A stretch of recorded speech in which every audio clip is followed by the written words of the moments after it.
Oxu maré, lê, lê, lê, maré. Oxu maré, lê, lê.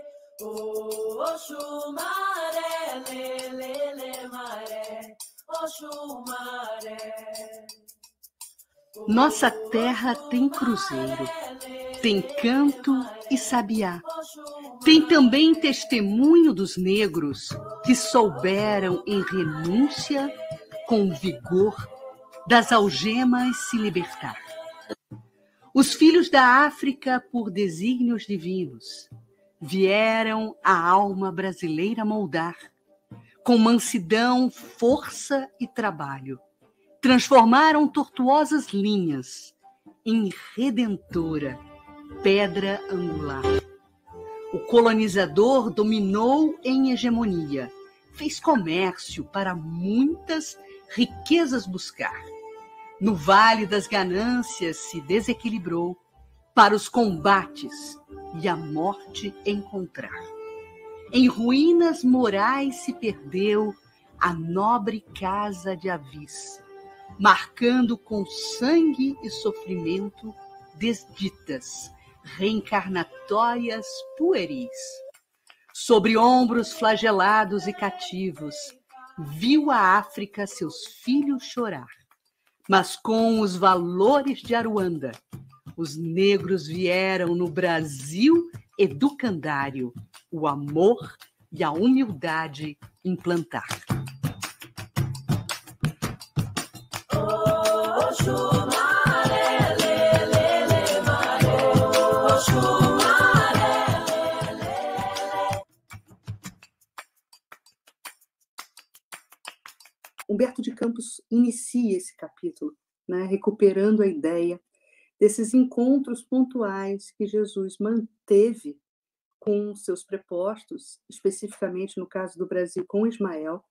E esse quinto capítulo, Humberto de Campos inaugura exatamente nos dando o relatório de uma conversa que Jesus tem com Ismael, num momento que Ismael se encontra bastante entristecido, abalado pelos fatos que ele passa a verificar no transcurso desse processo de ocupação colonial portuguesa em solo brasileiro. Ismael diz que sente dificuldade de fazer prevalecer aquele traçado inicial, né, de se inaugurar nas terras do Cruzeiro uma terra de promissão, uma terra ainda fecunda para o processo evolutivo de vários espíritos, né? Inaugurando um novo momento, um momento mais alvissareiro, se podemos falar assim, um momento mais auspicioso para vários espíritos, né, que precisavam desse aprendizado e precisavam, em processo de redenção, de uma terra mais fecunda, de uma terra mais acalmada, para poderem promoverem em si mesmos esse salto quântico evolutivo. E o Divino Mestre, sempre naquela postura de acolhimento, né, naquela postura de irmão maior, tenta acalmar o coração de Ismael e nos traz, já na abertura desse capítulo, o plano inicial dele, Jesus, para com o nosso Brasil. Diz ele: havia eu determinado que a terra do Cruzeiro se povoasse de raças humildes do planeta, buscando-se a colaboração dos povos das regiões, dos povos sofredores das regiões africanas. Todavia, para que essa cooperação, que era a finalidade, né, e que era a linha mestra traçada por Jesus para esse processo de aprendizado e de evolução espiritual daqueles espíritos que aqui reencarnariam e que aqui passariam a sua vivência reencarnatória, diz o mestre, para que essa cooperação fosse efetivada sem o atrito das armas. Aproximei Portugal daquelas raças sofredoras, sem violências de qualquer natureza. Esse era o planejamento inicial de Jesus. Mas sabemos nós, estudiosos da doutrina espírita, que existe um componente nessa lei, né, que rege o universo das vidas sucessivas. Existe um elemento determinante chamado livre-arbítrio. E esse componente determinante nos processos reencarnatórios e na vivência humana fez com que esse planejamento inicial, traçado por Jesus, ganhasse um colorido todo próprio. E a nação colonizadora, os portugueses, o homem branco, o europeu, nesse processo de ocupação do espaço brasileiro, da terra do cruzeiro, se enveredou por esse caminho equivocado e esse caminho míope, espiritualmente falando, do processo de escravização do seu semelhante. Os índios foram escravizados, apesar de bastante resistentes a essa postura de domínio europeu, os índios foram escravizados em massa. E depois, logo após aquele primeiro momento inicial de travamento de contato entre o homem branco e o nativo, que aqui já se encontrava, entrou nesse circo de caminhos equivocados a escravização do homem africano, do negro africano, da raça negra, da cultura africana. E aí a gente recorre, meus amigos, a alguns dados históricos que eu considero bastante importantes para aguçarmos um pouco melhor o nosso olhar sobre esse capítulo triste da nossa história, sobre esse descaminho da nossa história. O Brasil recebeu mais de 5 milhões, mais de possíveis 5 milhões de escravos, oriundos das diversas nações africanas, oriundos dos diversos territórios do continente africano. Muitas etnias diferentes, muitas tribos diferentes, representantes e, por muitas vezes, lideranças locais, reis, rainhas, príncipes africanos, que, por terem saído como perdedores de disputas tribais, foram escravizados pelos seus próprios irmãos africanos, derrotados e escravizados, e depois comercializados como escravos para o Brasil. O Brasil tem, por conta disso, por esse seu histórico de ocupação, um DNA mestiço. Um DNA onde cumprem nessa trajetória um significativo papel o índio e o negro, se mesclando em comunhão genética com o homem branco. A escravidão, ela já era, naquela época colonial, uma instituição totalmente reconhecida, reproduzindo, inclusive, a prática humana da escravidão no mundo antigo. Se formos migrar um pouco mais além no passado, nós vamos encontrar essa prática escravocrata já no Egito Antigo, e depois em Roma, um outro grande império, o Império Romano. Então, o processo de escravizar um irmão próximo um semelhante nosso, faz parte da natureza humana ainda equivocada. E, por essa razão, falar de uma reparação histórica baseadas na questão de raças e etnias é uma posição um tanto quanto ingênua, uma falácia, porque o fundamento da escravidão não foi a questão racial, não foi a cor. Isso já fazia parte, já faz parte, infelizmente, da nossa propensão humana ainda equivocada de descontinuarmos ou de não observarmos ou de estarmos num posicionamento rebelde perante a lei de igualdade, que faz parte de um dos arcabouços da lei maior, que é a lei divina, a lei de liberdade, né? Enquanto o homem ainda tiver consigo o traço do egoísmo, o traço do orgulho, o traço da vaidade, vai existir sempre esse perigo iminente da tentativa de se sobrepor sobre um irmão, nesse exercício equivocado de poder para nutrir, para se autoalimentar nesse processo centralizado e nesse processo egoístico, nesse processo do egoísmo, da prática do egoísmo.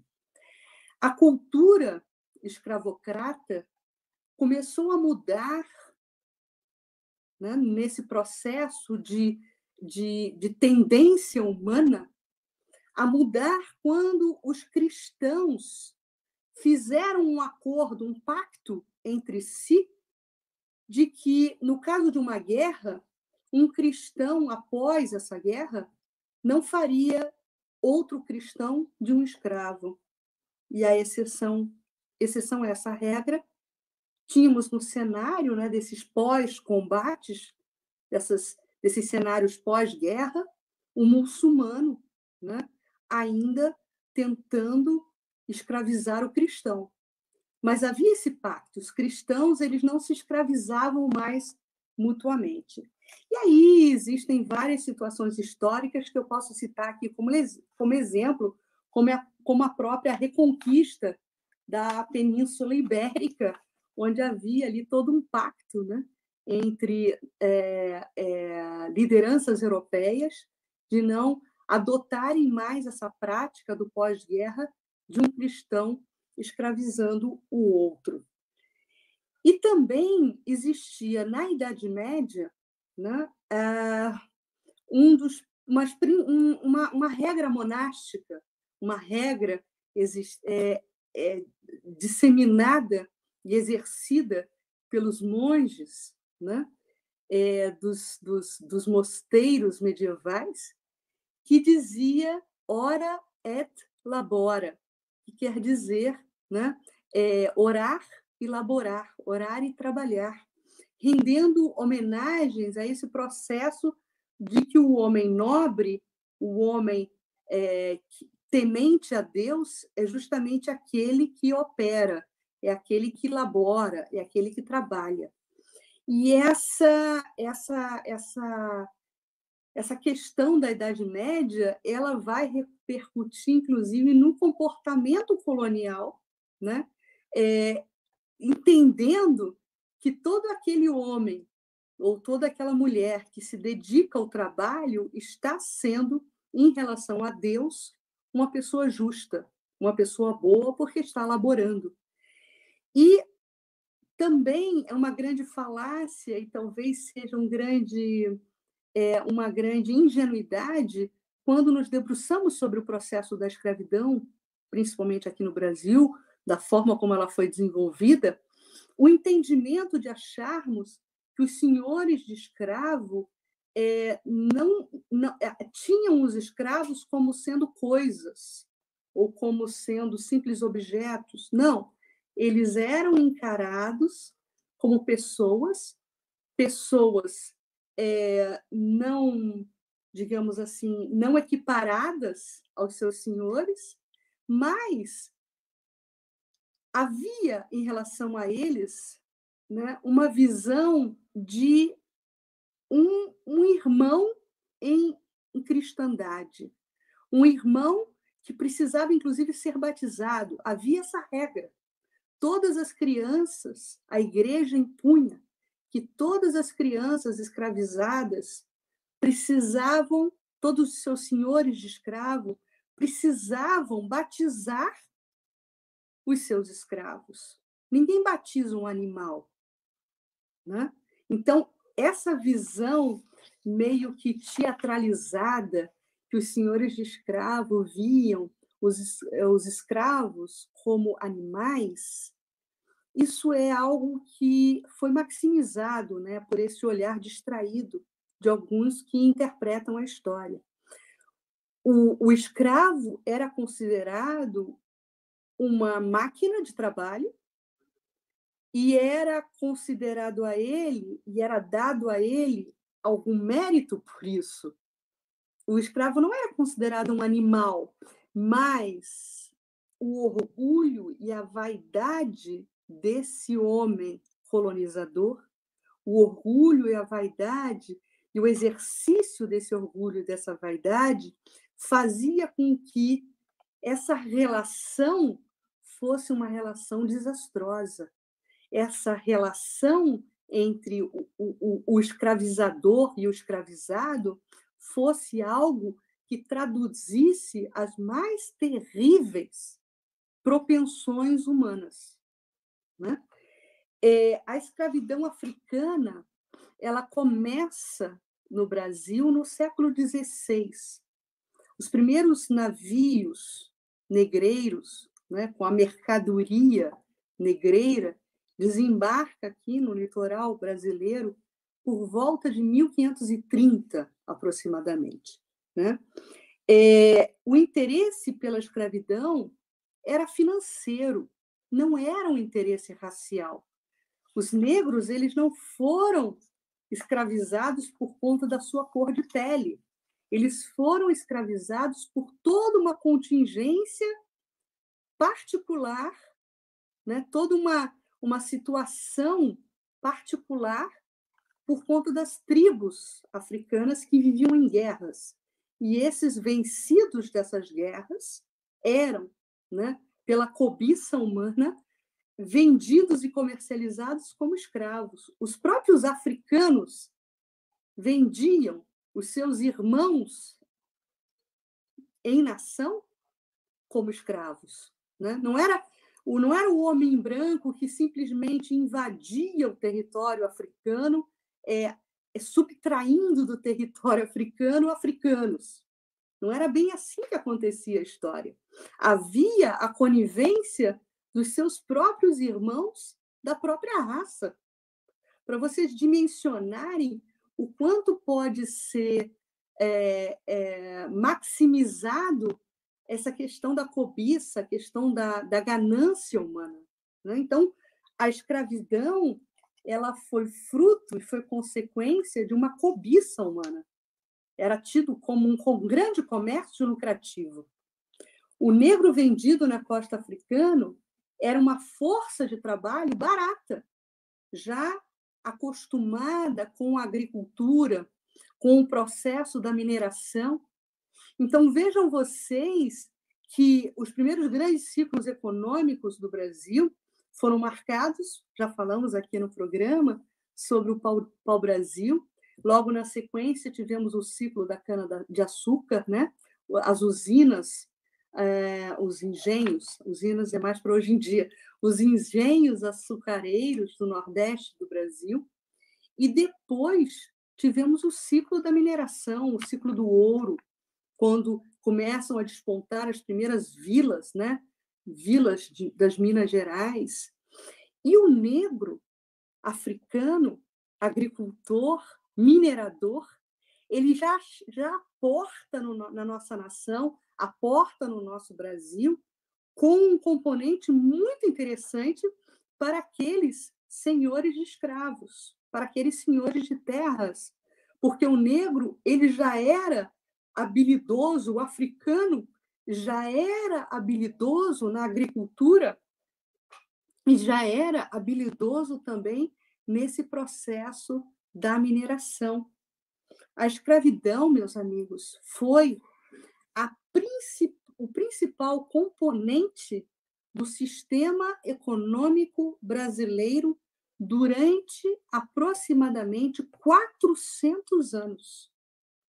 Os escravos africanos que chegavam ao Brasil tinham todas essas técnicas e, com isso, já traziam de forma dadivosa o seu contributo para o aperfeiçoamento das tarefas que eram operacionalizadas aqui no Brasil, né?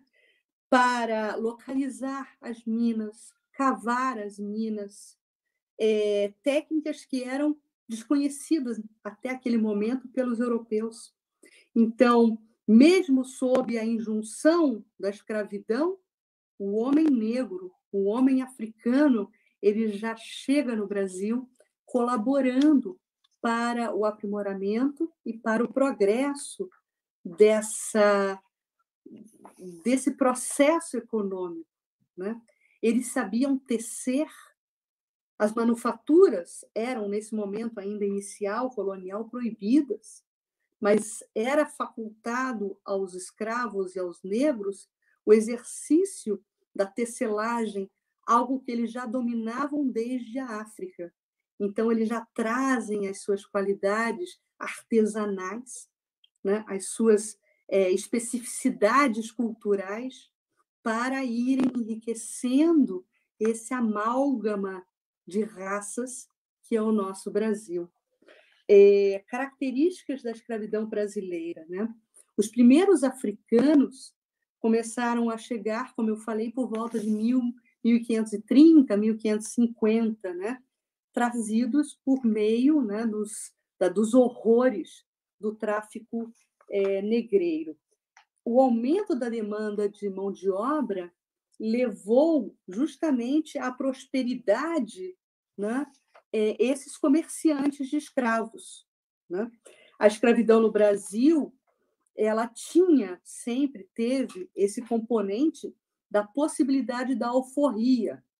E nesse tema e nesse aspecto também existe um grande mito, né, da alforria, porque aqueles africanos e aqueles escravos negros que não alcançavam a possibilidade de somarem economias para a compra da sua alforria, né? Às vezes, existiam várias categorias, digamos assim, de escravos, inclusive os escravos de ganho, né? Então, é comum encontrarmos em documentos da época, em relatos da época, casos de negros que escravizavam ou que compravam outros negros escravos para trabalharem para eles, né? Então, eram os escravos de ganho. Então, alguns negros que não podiam comprar a sua própria alforria compravam escravos. E, ao comprar escravos, rodavam esse ciclo financeiro, econômico, para depois conseguirem comprar as suas próprias alforrias. Então, era todo um sistema econômico pouco simples e, infelizmente, também pouco estudado, que abre margem para muitos mitos em relação a essa questão do homem negro escravo e o homem branco colonizador. No dia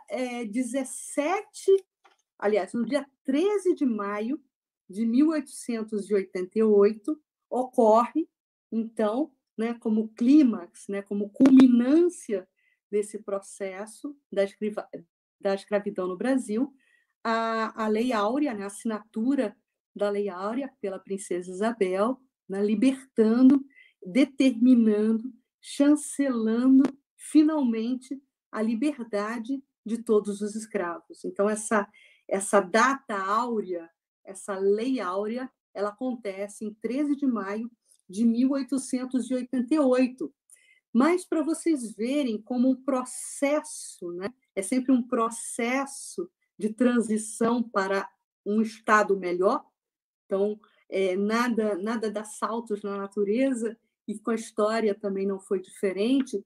Esse processo ele foi construído a partir de 1850. Levaram 38 anos, né, 1850 a 1888, para que essa engradação, esse processo libertário fosse se construindo.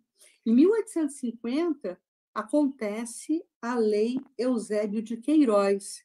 E o que previa essa Lei Eusébio de Queiroz? Proibia o tráfico negreiro. Então, na medida que aquelas forças já abolicionistas, com o apoio da família imperial, né? Porque todo esse processo de evolução do apelo abolicionista surge de um clamor popular contra uma hegemonia dos grandes senhores, dos grandes fazendeiros, né? Dos principais interessados na manutenção dessa estrutura econômica exploratória da força escrava. Mas o clamor popular já fazia, nesse momento, na segunda metade do século XIX, uma grande pressão para que fosse sufocada aquela iniciativa, né, já rotineira do tráfico dos escravos a partir dos navios negreiros. Então, é proibido, naquele momento, pela Lei Eusébio de Queiroz, o tráfico negreiro. E um outro grande passo, né, que culminaria com a abolição da escravatura, aconteceu a Lei do Ventre Livre, em 1871. Então, a partir da promulgação dessa lei, toda criança nascida a partir daquele momento da Lei do Ventre Livre, em 1871, também conhecida como Lei Rio Branco, passaria a nascer fora das injunções da escravatura. Passaria a nascer já livre. Em 1885, acontece um outro grande passo em direção à Lei Áurea, que foi a Lei dos Sexagenários, também conhecida como Lei Saraiva-Cotegipe, que concedeu a liberdade a todos os escravos com mais de 60 anos. E aí vem em 1888, a culminância desse processo com a assinatura da Lei Áurea em relação à libertação, por fim, de todos os escravos, acompanhando aí a tendência de vários outros países do mundo, inclusive da própria América do Norte, que já havia vencido esse capítulo da escravidão. Então, voltando novamente para o capítulo de Humberto de Campos, onde ele descreve a questão da escravidão, eu gostaria de destacar ainda uma posição muito assertiva de Jesus nessa conversa de acolhimento a Ismael, onde Ismael se mostra muito desestabilizado, né, por conta de tudo que ele passa a enxergar nesse descaminho humano em relação ao processo de colonização da pátria do Cruzeiro. E aí Jesus, de uma forma muito assertiva, e eu vou ler na íntegra, né, a recomendação que Jesus faz a Ismael, ele diz o seguinte sobre essa postura equivocada do colonizador branco, né, especificamente falando do povo português. Ele fala assim para Ismael: eles terão a liberdade de humilhar os seus irmãos em face da grande lei do livre-arbítrio. Por isso que a gente destacou essa característica, né, do livre-arbítrio, que é algo fundamental para os nossos estudos espíritas. A grande lei do arbítrio independente, embora limitado, instituído por Deus para reger a vida de todas as criaturas, dentro dos sagrados imperativos da responsabilidade individual. São sempre expressões que a gente gosta de sublinhar aqui. Sagrados imperativos da responsabilidade individual. Mas, aí vem a contrapartida, mas os que praticarem o nefando comércio sofrerão igualmente o mesmo martírio, que é a famosa lei de causa e efeito, nos dias do futuro, quando forem também vendidos e flagelados em identidade de circunstâncias. A nossa vida, desse momento, desse aqui e agora, é apenas um capítulo da nossa vida imortal enquanto espíritos eternos, né? Então, o homem que escraviza certamente irá, como processo de burilamento, como processo de expurgo, como processo de aprendizado, vivenciar a opressão alheia em uma vida futura. E é isso que Jesus está apontando para Ismael, que existe toda uma lei universal de justiça e amor, e todos os filhos não fogem a essa regra, né? Na sua sede nociva de gozo, os homens brancos ainda não perceberam que a evolução se processa pela prática do bem e que todo o determinismo de nosso Pai deve assinalar-se pelo amai ao próximo como a vós mesmos. E aí, para finalizar esse capítulo, tem uma frase mais para o final, no último parágrafo, dizendo o seguinte, uma frase belíssima de Humberto de Campos, que a gente usou, inclusive, no vídeo de abertura. Através das linhas tortuosas dos homens, realizou Jesus os seus grandes e benditos objetivos. Através das linhas tortuosas dos homens, Jesus sempre realiza os seus objetivos, benditos objetivos. Porque os negros das costas africanas foram uma das pedras angulares do monumento evangélico do coração do mundo, dando cumprimento à proposta inicial, a proposta de contribuição das características de todas as raças. Só que a forma como essa contribuição aconteceu foi uma forma através da dor, através do sofrimento. Mas, como resultado final, a contribuição não deixou de existir. Sobre os seus ombros flagelados, carrearam-se quase todos os elementos materiais, a força de trabalho do negro, para a organização física do Brasil e do manancial de humildade de seus corações resignados e tristes.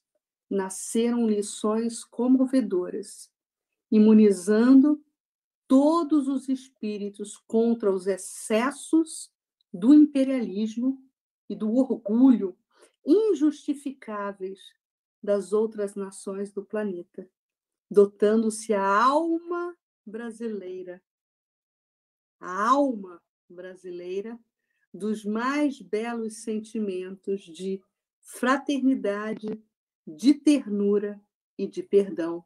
Então, nesse encerramento do capítulo, Humberto de Campos volta a atestar a importância do papel dos irmãos africanos, os negros, nessa composição, nesse amálgama de raças que é o grande celeiro do mundo, né? O grande coração do mundo e a pátria do Evangelho. Gestos simples. Casimiro Cunha, por Chico Xavier.